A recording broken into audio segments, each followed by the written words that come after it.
In 356 BC, in the ancient kingdom of Macedonia, a child was born during a stormy night. His name was Alexander. Legends say that on the same day he was born, the temple of Artemis, one of the 7 wonders of the ancient world, burned to the ground. Ancient people believed this was a sign. The world was making space for a new legend. Alexander was the son of King Philip II of Macedon, a brilliant military leader, and Queen Olympias, a woman surrounded by mystery and ambition. From his mother, Alexander inherited his belief that he was destined for greatness.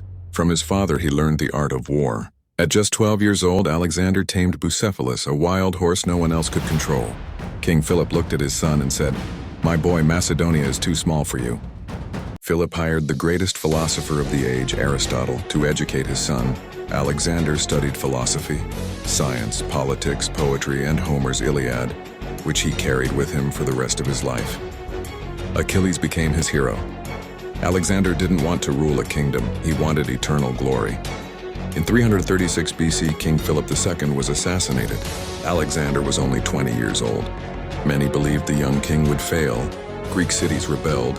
Enemies gathered at Macedonia's borders. Alexander answered with speed and brutality. He crushed rebellions, destroyed Thebes, and sent a clear message. Macedonia had a new king, and he was unstoppable. Alexander then turned toward his father's unfinished dream, the conquest of the Persian Empire, the largest and richest empire on earth. In 334 BC, Alexander crossed into Asia with around 40,000 men, facing an empire that controlled millions.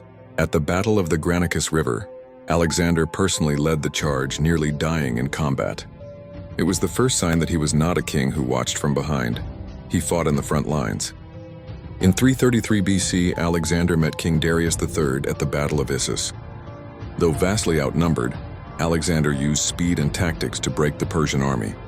Darius fled the battlefield, leaving behind his family. Alexander treated them with respect, proving he was not just a conqueror, but a ruler. After conquering the eastern Mediterranean, Alexander faced the city of Tyre, which resisted him for 7 months. When it finally fell, Alexander made an example of it, a warning to all who dared resist. He then marched into Egypt, where he was welcomed as a liberator. The Egyptians crowned him pharaoh and a living god. There he founded a city that would shape history for centuries, Alexandria.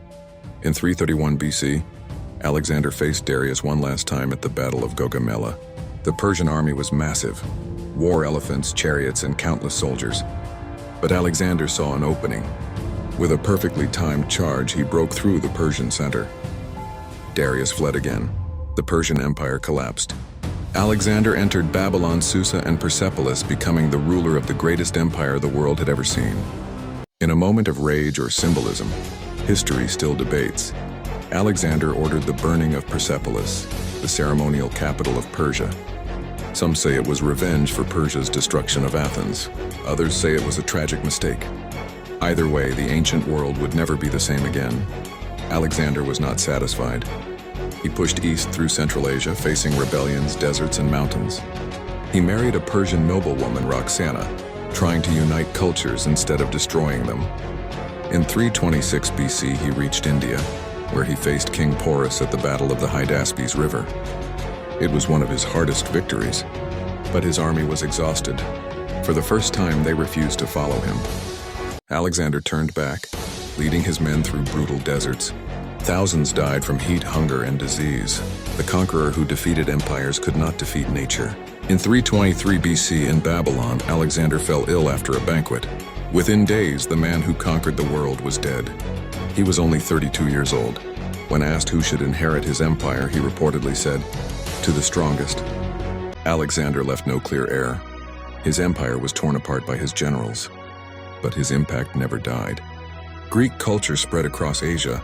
Cities he founded still exist. His name became legend. Alexander lived fast. He conquered endlessly. And though his empire fell, his legacy became immortal.